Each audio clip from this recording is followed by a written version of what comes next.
Just wanted to give a disclaimer. There's going to be some sexual language discussed in this talk, so if you have children at home in the room, you may want to go somewhere different with your computer or have them go outside to play if it's a pretty day.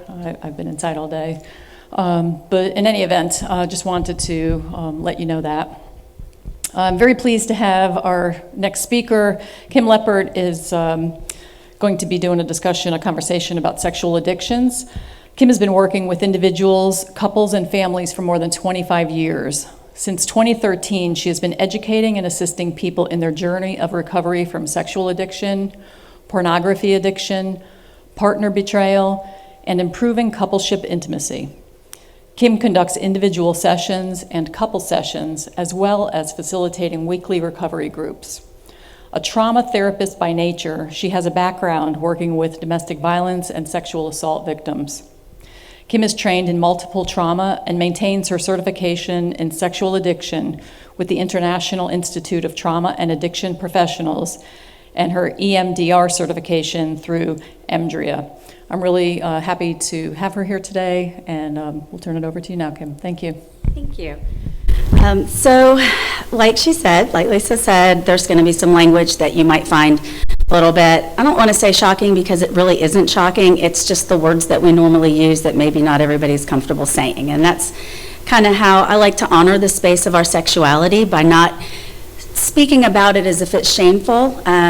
Sex addiction and porn addiction are things that have this whole bubble of shame around them, and so anything that we can do to educate people and take away that bubble of shame, I think, is really important. So it isn't to try to offend or be shocking, it's just kind of be a matter of fact.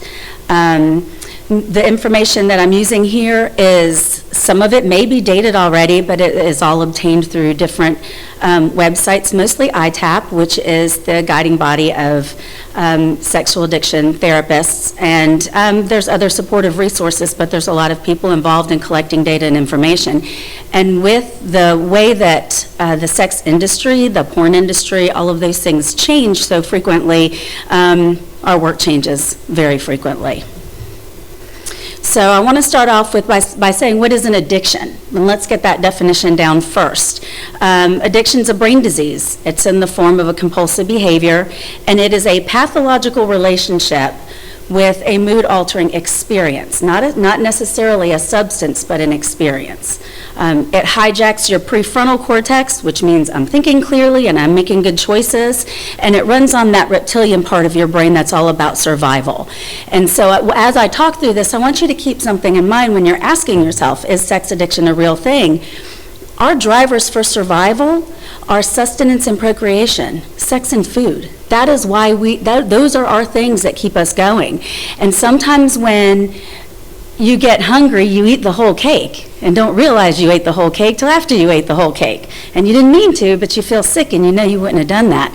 That's that reptilian part of your brain going, I want, and that prefrontal not working. When that reptilian part kind of settles down and your prefrontal comes back on and you go, oh my God, what did I just do? That's the experience of somebody who's acting out in an addiction. So I thought maybe you guys could relate to that. It hijacks that reward center of our brain. So we want dopamine. So we take chemicals and we do drugs and we do all kinds of things to increase that dopamine, but our body also produces natural hits of dopamine. Again, food and sex. Look at how much food porn is out there. How many cooking shows do you watch, and competitions and magazines do you see, and channels dedicated to food? Same with sex. Those are our drivers. And then the addiction causes this person to engage in the behaviors even when they know there are negative consequences to it. So for some people, they might say, well, there was no actually an affair, but if I'm looking at something online and I'm spending my time there and not spending time with my partner, some might argue that that's the affair partner, if that's my choice. So can you move on? Next slide. I should just do finger guns. So in order for there to be an addiction, you need 3 of these 10 criteria to be present. I would say that most people who have an addiction have way more than 3. I think 3 is kind of a low number. But loss of control, which means whatever you're doing, you don't intend to do it to the extent that you do it. You just like eating that whole cake, right? I mean, sometimes we all do those small things, but when it becomes a habit or a compulsion, then there's a problem. Compulsive behavior is that pattern. Efforts to stop. I'm not going to do this again on Friday the 16th. I'm never going to look at this again, or I'm not going to do this again, and then by Tuesday, you're right back to it again. That inability to control it. A loss of time, which means, you're, for sex or porn, it might be my hunt for whatever it is I'm looking for takes so much time, and I'm so focused on it that I don't realize I've just lost my entire afternoon, and I might have missed my child's birthday party because I didn't even know what time it was. Preoccupation is just that obsessive thought about that behavior. So my partner's going out of town on Friday, so guess what I'm going to do on Friday? And I'm thinking about it on Monday, and I have my plan for Friday. The inability to fulfill obligations, which would be things like just not making it on time to work because I'm too busy doing something else and I'm late. Those kinds of things. Continuation despite consequences. So it might even be that you've been caught. It might be that your partner says to you, if you continue to do this, we're through, I'm done. And you go, okay, I can continue to do it as long as they don't find out. That kind of thought process is part of it. An escalation. So that's when we call that tolerance. So if you're looking at something, or say, let's just say alcohol. 2 beers, you're fine.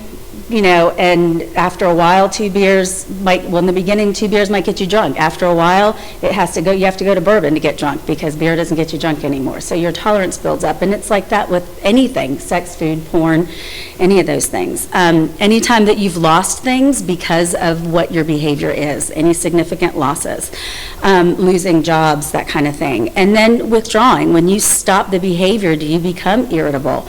Do you sometimes even experience a physical discomfort because you're no longer engaging that behavior? And so 3 of those things means addiction, and I honestly believe I've never met somebody with an addiction that has only 3. This doesn't work like that. So we call this, Dr. Patrick Carnes is who kind of coined the term sex addiction in the 80s, so this is kind of a fairly new term. But he talks about the black hole, and the black hole means, okay, so you have 4 main reasons why people engage in addictions. So I'm going to call them negative coping skills or just coping skills for right now, but they are for pleasure or arousal. It's to numb out. It might be deprivation. It might be to live in fantasy and escape. But there's a driver behind that. And we have all of these different ways. We have processes, relationships, affect states, substances, different ways that we can make these things happen. If you're a gambler, you can pull the slot machine for 10 hours and you're numbing out, you're not paying attention. If you're somebody who mindlessly eats, you're numbing out, you're not paying attention. If you are somebody who looks at porn, chances are you're not watching an entire movie, you're just looking at clips of things, you're numbing out and time is passing. So all of these things, that's one example, but all of these things combined, they all have this one of these 4 underlying drivers and sometimes more. So sometimes we combine 2 things together and really increase the intensity of what it is that we're doing. So you can even pull all of these things kind of have this interplay. And so this is an easy way to note that. And so what can become addictive? And I sound like a crazy person if I say pretty much anything, but that's kind of the answer. Substances, obviously, we know that substances can become addictive. Affect states, so somebody can be addicted to self-loathing and misery. And I don't know if you want to call it addiction or not, but we all know people who can't get out of their self-loathing and misery. We know who they are. We see them on Facebook. They're putting it out there for everybody to see. And we know all of these things. So definitely that. And then processes, which is kind of where I function in the therapeutic world, is on the process piece, which is that food, love, sex, work addiction. Holy cannolis, work and money is huge as far as how it interplays and interacts with sex addiction. Tech and internet, gambling, shopping, hello, Amazon, all of those things that when my husband laughs at me because I'm like, package came, And sometimes I don't even know what's in it. I'm just happy there's a package there. So it's that kind of thing. And even relationships. You've heard people in codependent relationships, or people who get kind of stuck in some trauma bonding, or they have that repetition of the same relationship over and over again with just different people. That's a big part of it. The difference in treating all of these things, though, and the thing about process addictions that makes them unique, is that it isn't about abstaining from the thing. That's not how you heal from a process addiction. You heal from a process addiction by creating a healthy relationship with that process. So if you tell somebody who's using a substance, no, you have to keep drinking. You just have to do it in a healthy way. They'll look at you like you're nuts, because it's easier to put it away and walk away and not put it in your face. Try doing that with sex and food. Those are not things that we can put away, and they're certainly not things that we can avoid, because, I mean, really, it's everywhere. So that makes it pretty unique. So is sex or porn addiction real, and what exactly is it? And so, you know, we have this current pandemic, and I don't know the exact statistic, but we were talking about this earlier, that it's less than 1% of the population is infected with, or has been infected with COVID. And we call it a pandemic. The World Health Organization has called porn a social pandemic. Sex and porn addiction affect estimated 10% of men in the United States and 7% of women in the United States. That's a lot of people. That is a lot of people, but we don't call it a pandemic. And it's a social pandemic, but I think we need to pay attention to it. And so just another little bit about how much is actually out there. I had to write all this stuff down because this is a lot in my head. So a petabyte, if you've ever heard of what a petabyte is, which is a unit of storage, a petabyte holds 13.3 years of HD TV in it, so 1 petabyte. 20 petabytes per day is what's transmitted through Google every day. So how many times do we all go on Google every day?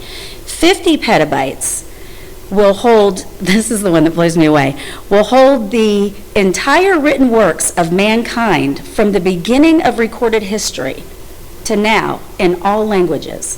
50 petabytes will hold all of that. Pornhub in 2017, in 1 year, transferred or transmitted 3,732 petabytes of information. That is one website.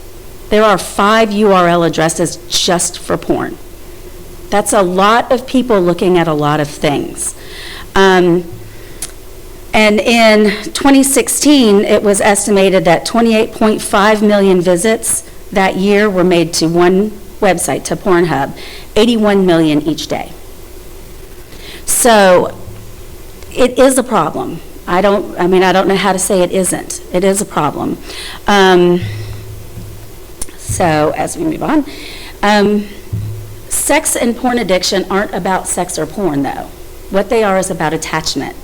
It's about, so early attachment disturbances are a root cause of both narcissism and sexual addiction. Sometimes those things go together, sometimes they don't. Entitlement definitely goes with it, not always narcissism, but early attachment disturbances cause that need to feed that sense of who we are. Compulsivity and obsession become the primary coping mechanism to manage the pain and fear caused by the disrupted, detached, insecure, and often emotionally abusive attachment figure. So what they're saying is that, remember I said before, this is a coping skill. It's something we have to honor as a coping skill, but it isn't always a healthy coping skill. Just like drugs are a coping skill. Not our favorite, but they're a coping skill for some pain and trauma that we've had. With these kinds of addictions, the pain and trauma that we have tends to be with those attachment figures early on in your life. That's where you get that sense of who you are and how you love and who loves you.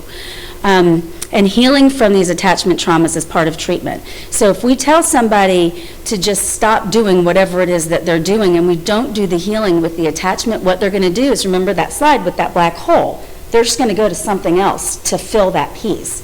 They're not going to heal from it. And they'll find something that looks to be more socially acceptable, but still serving the same purpose. So we have to really work to treat that. So I'm a trauma therapist by nature and fell into this through trauma work, and I think it's a beautiful fit. So sex and porn addiction at its core is an intimacy disorder. Disordered relationships lie at the center of the addictive process. And Patrick Carnes said that 20 years ago, 30 years ago. So porn versus sex addiction. I don't want to spend a whole lot of time on one or the other, but I don't think that it's possible to talk about one without talking about the other, and noting that there's a separation. I started my training in this in 2013. In 2013, we called everything sex addiction. We're at 2020, and they don't even look the same. Porn and sex addiction are two completely different things. This field in this area of addiction moves so incredibly fast that if you don't keep up with what's happening out in the cyber world, you won't be able to treat people. You have to understand your demographic. So porn versus sex addiction, somebody who's addicted to porn, well, the origins are an opportunity and exposure. The earlier you are exposed to porn, and the average age of exposure these days is 6. So, and that's hardcore porn. If you start consuming it at age 6, imagine the brain development you're going to have around relationships and sexuality by the time you start dating at 15. It distorts your brain development around it. It isn't just, it's the neuroplasty of your brain that gets shifted. It isn't just your belief system. It's impulsive and instant. They have the flash up windows of, hey, you like that, you don't like that, you might like that, and you flick and you click, and next thing you know, you're looking at something that you didn't ever think you were going to see. It's isolating because we do it by ourselves. Generally, you don't have a group of people looking at it together. And it begins at a young age. And again, the younger you are when you begin with porn addiction and looking at porn, the more difficult it is to heal because of that brain activity. If you were in your 30s, in the 90s, and you get high-speed internet porn in the 90s, and then you become addicted to it, working backwards from there is a lot easier because your brain had already been developed for a while. So erectile dysfunction is something that happens, and so PIED is porn-induced erectile dysfunction. That doesn't mean not only an inability to get aroused. That's not what that is. That's part of it. But erectile dysfunction means in any function of this act between me and my partner, this isn't working properly, right? So it isn't just getting aroused. It might be that you can't finish. It might be that the only way you can finish is to think about the porn tapes that you were watching last week in your head so that you can be with your partner. Because what we all have is called an arousal template. This arousal template is formed in us as we're aging and growing up. An arousal template includes, all of your senses. It includes texture, touch, sound, taste, smells. It includes hair color, eye color. Anything you can imagine goes into your arousal template. As you watch porn, your arousal template shifts and changes. And so you start to become aroused by things that you may not actually really get to experience, but that's what you're aroused by. So then when you go to your partner or you go to somebody who you really want to be attached to or be physical with, they're not working for you anymore. And so people will take Viagra or Cialis or do something to try to get their bodies working again, and none of that works because it isn't a physical blood flow problem. The problem lies in your psychological arousal template, and those medications don't change that. And so in this instance, porn becomes your affair partner. If my husband can't be with me because where his head is over here with this computer and the screen and what's going on there, then that is taking away from my intimacy, and it does become the affair partner, and it is a problem. With sex, sex addiction means that we are assuming another person is involved. And with sex addiction, the origins do come from attachment and trauma. They are social and they're planned, or sometimes they're opportunistic because you're kind of always looking for somebody who's looking back at you. But it does take some social skills to engage in actual sex addiction. It involves other people. Most people that at this day and age, they're more matured people. They're people who have developed some of those social skills already. And they may be, in terms of treatment, you can get them into group treatment because they're already social. Trying to get somebody who's in like a shame space of isolation looking at porn to come into a group of people and talk about that is a challenge, because they don't like people, not to talk about their sex with. And with sex addiction, you may have the presence of STDs. Next. Thanks. So Rob Weiss, who is one of our leading researchers in sex addiction, he says, if you are sexually addicted, you are stuck in a cycle of behavior that wreaks havoc on your emotional and physical stability and on the well-being of the people around you. Sex addiction is not a solo addiction. It impacts your entire family. It impacts your work. It impacts you in so many more ways than you can imagine. It isn't sexy and cool and, it's not this nymphomania, ooh, I love sex kind of sex addiction. Actually, I have never met a sex addict that has said, of all the addictions out there, this is the one I want. None of them. They've all said, of all the addictions out there, I would have anything. I would be a heroin addict. I'd be addicted to anything other than this. This is ridiculous. It's that hard and that impactful. So, what is sex addiction not? It is not sex offending. Because somebody tells you that they have a problem with porn, or they go to massage parlors, or they go to strip clubs, or they get prostitutes, or whatever it is that they do, that doesn't mean that they're a sex offender. And please, please, please keep that in mind, because I can't tell you how many people are afraid to talk about a problem they're having and a struggle they're having because they don't want to be labeled a sex offender. That doesn't mean that sex offenders don't have a sex addiction problem, but you have to be really careful, because the population of sex offending is so much smaller than the population of people with this problem. It is not a moral or religious issue. It crosses all lines, and it has nothing to do with those things. I'm sure your priests, preachers, whoever will tell you this is something people are coming to them with. It's not mania, it's not OCD, it's not ADD. Fetishes and paraphilias are perfectly normal and healthy, and as long as both people involved in participating in that are healthy, they're fine. Just because somebody might like feet doesn't mean that they're a sex addict. It doesn't always contain concurrent drug use. People will say, oh, I only act out when I'm drinking. Well, okay, I think that if we took away the drinking, we would act out anyway. So sometimes they do occur, but they don't have to be together all the time. Sexual orientation has nothing to do with it. There are very straight men that engage in homosexual sex. They don't call it gay sex. It's sex. It's something completely different, but they're not gay, but it doesn't determine your sexual orientation. It's about what is interesting for you. It's not an excuse, and it certainly is not fun. And it absolutely is, I hope you are getting there with me, it isn't about sex. So when I say old versus new sex addiction, remember, this is still fairly new. The one on my left, or the old, that one is the way I was trained in 2013, and now we're looking at now. So we're talking not many years. Old sex addiction, it's an insecure attachment style, which means I don't trust people to be close to me, so I'm not going to let them get close to me, and the only way that I'll let people get close to me is physically, but I won't let them emotionally get close to me. That there's a history of abuse, that there's a lack of impulse control, that there are several addictions occurring, and that they're comorbid with mood disorders, and it's a way to self-soothe.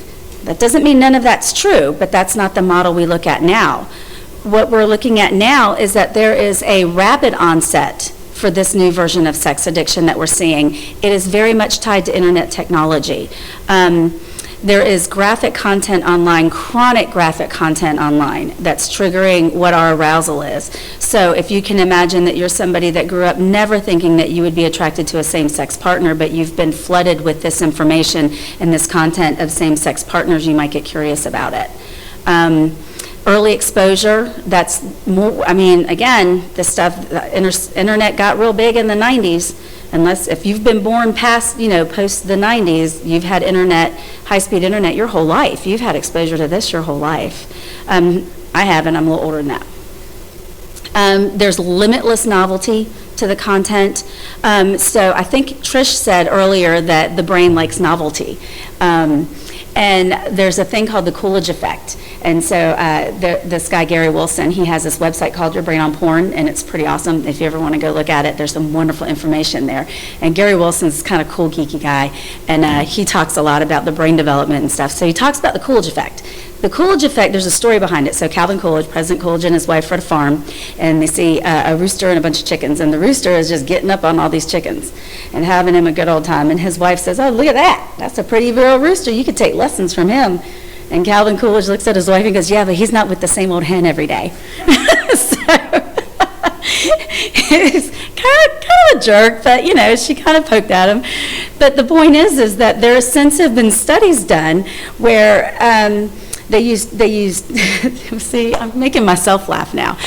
They used sheep, and they had a male sheep, and they put him with one female, and then tested to see how long he would go in between sexual encounters and how long it would take for the encounter to be completed. And then he took another male sheep, and they put this male sheep with a bunch of different other sheep to see what would happen there, and the same thing happened. This male sheep was having a blast with all these other ones, while the other one was like, I'm going to my sheep, It was just it was not as exciting for him. So, but the porn feeds that novelty. People don't watch porn in movies anymore. They watch porn in 30-second clips. And you can imagine how many clips you can watch in a 20-minute porn session. It feeds that novelty. And so the same old sheep just gets kind of boring after a while. So it really does do some damage to your ability to connect with your partner. And please don't be offended by the way I'm just trying to explain it. I didn't write the book. I'm just telling you what it was. In our culture, virtual sex seems okay. Non-relationship sex is okay. Go on Tinder. Go do these things. Go meet somebody and not ever know their name and hook up. That's a big part of culture now. Many people have never actually had sex.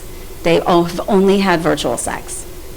And the times that they do try, because their arousal is so kind of warped, and their beliefs on what sex is and what it looks like and how women are supposed to react and how men are supposed to react. They think that they're just going to meet somebody and go at it. The idea of taking somebody out to dinner and getting to know them and meeting them is so much work that they just go back to their computer. They don't have the time and energy to put into possibly getting rejected. And then, of course, new sex addiction has more erectile dysfunction than the old because of the porn.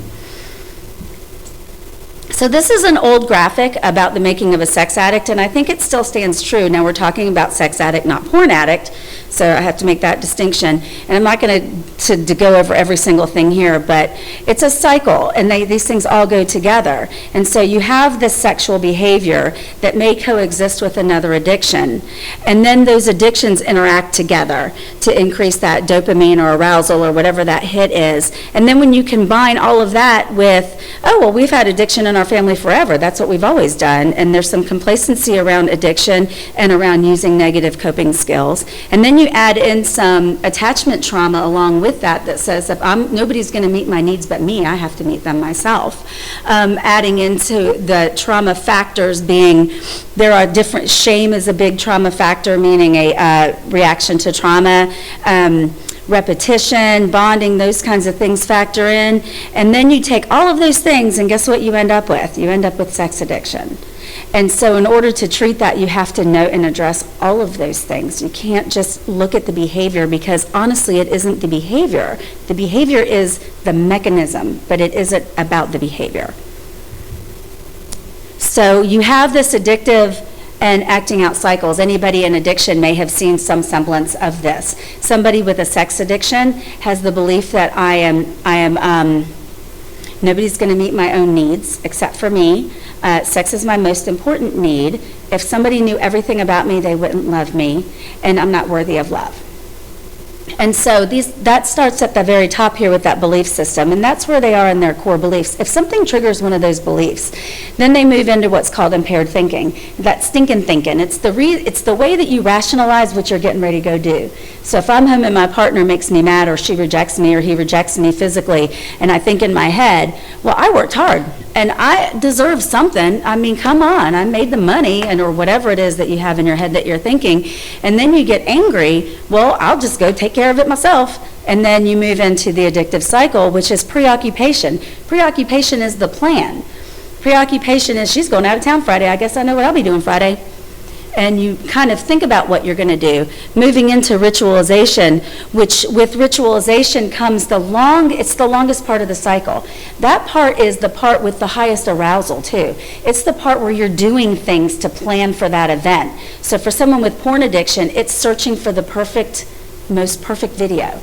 And they don't want to finish. They don't want to go, they don't want to have an orgasm because it ends everything. They want to keep that edging, and they want to edge as long as they possibly can because that's the biggest part of their arousal. For somebody with sex addiction, planning it, taking $5 out here and there from the bank and doing all of the things that you're doing, planning for something, making phone calls, all of that stuff is all the buildup for that event.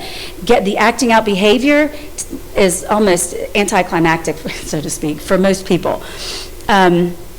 And after that behavior, and it's usually kind of disappointing for a lot of people, they move into despair. And despair is a cycle of shame and guilt. And it's like when I talked about eating that cake, right? I ate the entire cake. Oh my God, I feel sick. I don't want anybody to know I ate this cake. I got to go hide the cake box. Well, it's that shame of, I can't believe I just did that. It's when that prefrontal comes back on and just starts to rail you for having gone against whatever your moral belief is or your standard or for doing the thing that you promised your person you would never do again, and you did it again. And then you move into unmanageability because all of that triggers that belief system again. See, I told you I'm a bad person. And then you just end up going back into that cycle again. And so this cycle continues and continues. And if you can somehow work with somebody to identify what this cycle looks like, and when someone's telling you about it, you can see it. You can almost fill in all of the pieces of this. And when this is happening, if you can get somebody to recognize those negative beliefs, get somebody to recognize what they're thinking in the impaired thinking stage, what are the things you tell yourself, and get them to understand, when I tell myself this, I'm headed down a bad road. The higher at the top of this system you go to do some intervention, the less likely they're going to get to the bottom. If they're over here in ritual, I mean, come on. That driver for sex is already kicking in and that prefrontal isn't working and they're headed straight for a wall. So there are 20 types of sexually addictive behaviors. And I don't want to read all of them, but you can read them. I'll just say a couple of them. Pornography is one, swinging in group sex, cruising behavior, intrusive sex. There's this whole section around humiliation, domination, pain exchange. There's a whole section around paying for sex and power control. There's a whole part of being a voyeur and not being actually seen but being sneaky about it. And all of these sexually addictive behaviors come with different drivers. There's different reasons why somebody has chosen these behaviors, which goes back to that numbing, fantasy, whatever it is. And if we can understand which behavior they're doing and understand the driver behind it, we can begin to treat it. As again, it isn't so much about the behavior. Next slide, yeah. So Dr. Carnes came up with these levels of sex addiction, and he did it in 2001. And I think it's still pretty true now. So if you look at level one sex addiction behaviors, those are things that are regarded as normal or acceptable, tolerable. There are things that we can say, oh yeah, maybe that's not really addiction. It's things that we're not, they're victimless, right? So those are things like masturbation, romance addiction, infidelity, sexual relationships with multiple partners, porn use. Porn, by the way, is got the 3 A's. It's the power engine. It's accessible, it's anonymous, and it's affordable. You don't have to go into a store anymore and buy it. You don't have to worry about anybody seeing you because you're in isolation. So pornography use with or without a collection of things, and with or without masturbation. Phone sex, cybersex, anonymous sex, strip clubs, massage parlors, those kinds of things are considered level 1 behaviors. And then at level 2, you have behaviors that are clearly illegal, and they have a direct victim. So when we say victimless, we don't mean that the partner of somebody who has an affair is not a victim. That's not what we're saying. What we're saying is that they can't be charged for anything, not legally, not the way you can in level 2. And so those are things like exhibitionism.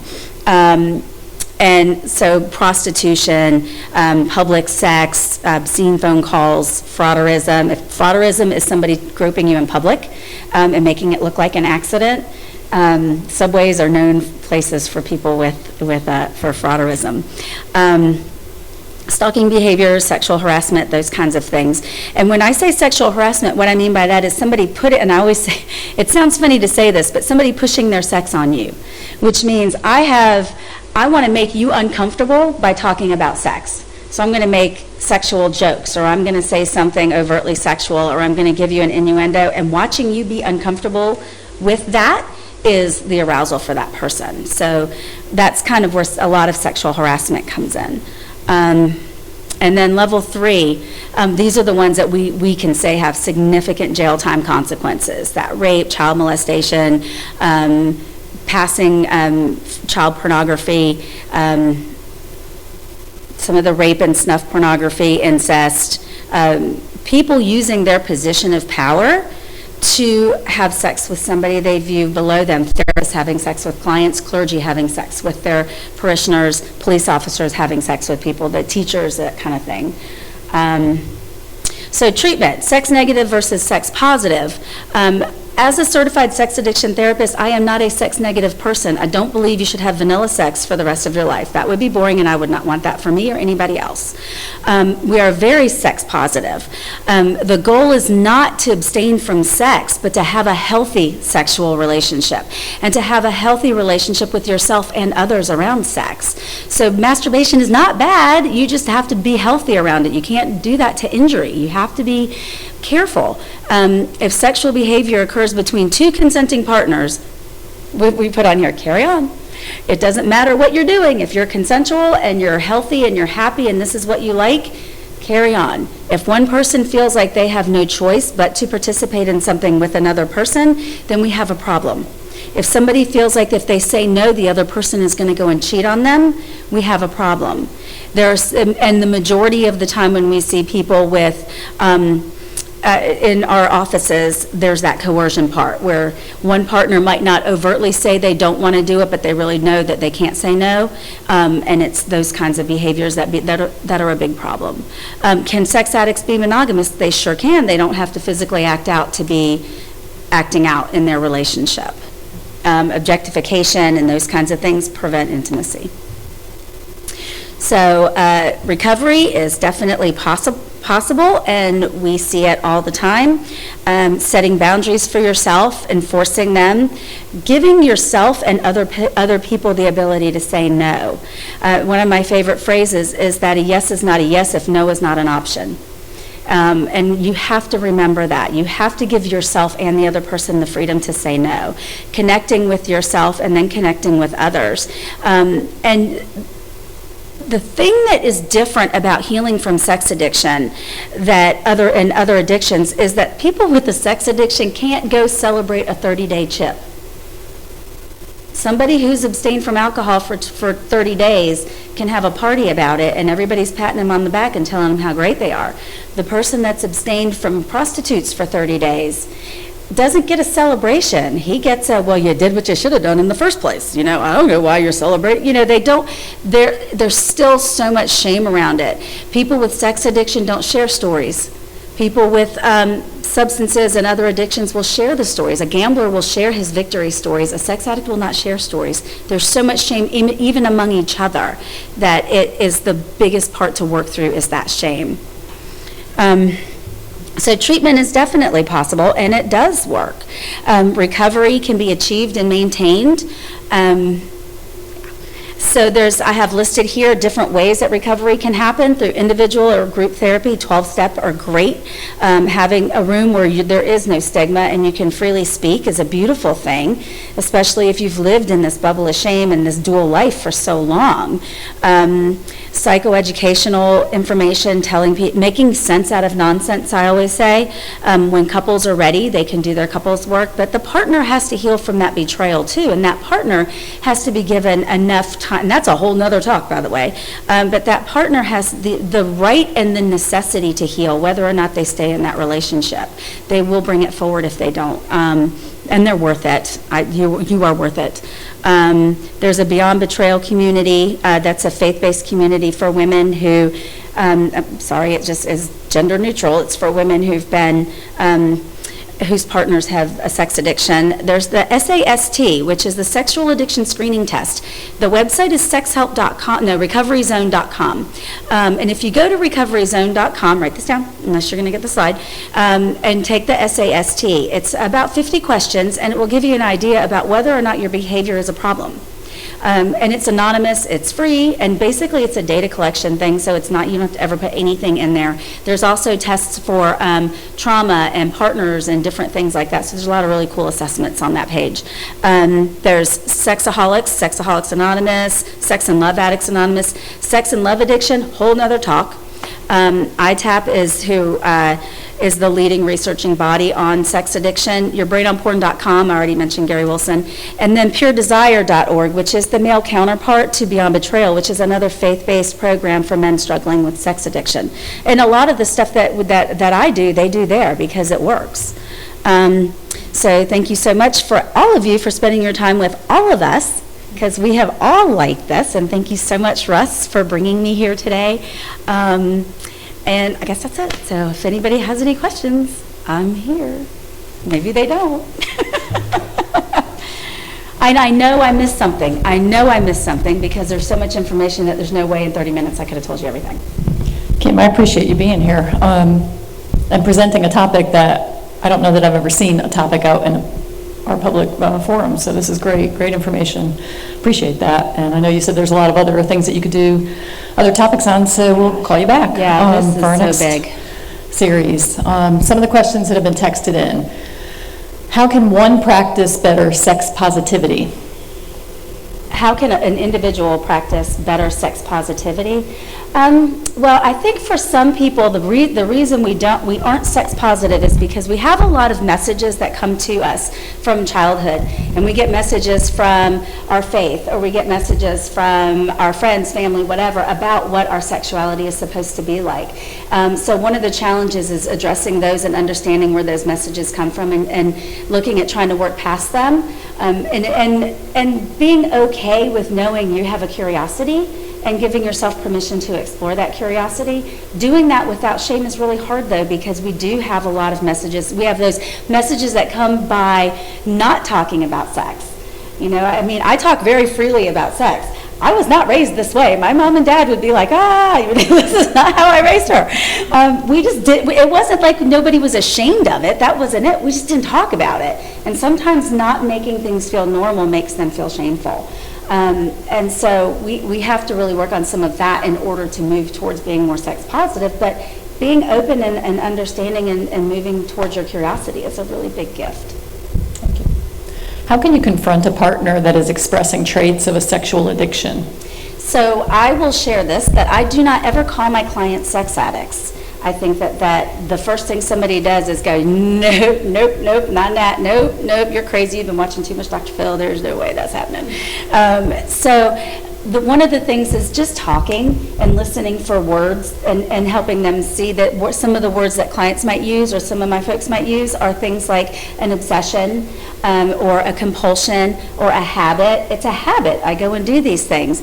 And then just kind of go from there. Well, how is this habit helping you? You know, or if you have a habit that's not a good habit, don't we want to try to change that habit? And just getting them to kind of see how their behavior is impacting their family or impacting them, but don't come right out or give them a book and go, here's a sex addiction book, see if this is you. I think that's going to turn people off faster than anything. Great, thank you. Someone said, they texted in, I absolutely see the benefit of a CSAT and that it is essential. However, if perhaps someone is unable to afford that and very obviously have a sex porn addiction, in order to avoid abandonment, what would you suggest a non-CSAT work to help them with? So I would say that there's groups that you need to go to that are free. The 12-step groups are free. Beyond Betrayal is free. Pure Desire is free. They're all over the place. You just need to actually go to their websites, which I've given you, and start with group work. The individual work that I do with folks, I do in conjunction with group work. I require them to go to some group. If it's not with me in a therapeutic setting, then it needs to be in some other support setting. But the biggest part of this is taking the shame and isolation out of it and making it into something that you can be okay talking about. The biggest challenge is the shame. And then eventually work into talking about what that trauma work looks like later down the road. But initially gaining some footing around it and getting some really good stabilization can be done in group for free. Thank you. Well, I appreciate your candidness and appreciate the talk. I want to let everyone know that Kim's PowerPoint slides with all the resources will be compiled along with all the other speakers, and so that will be sent out with the follow-up email, so you'll have the information there.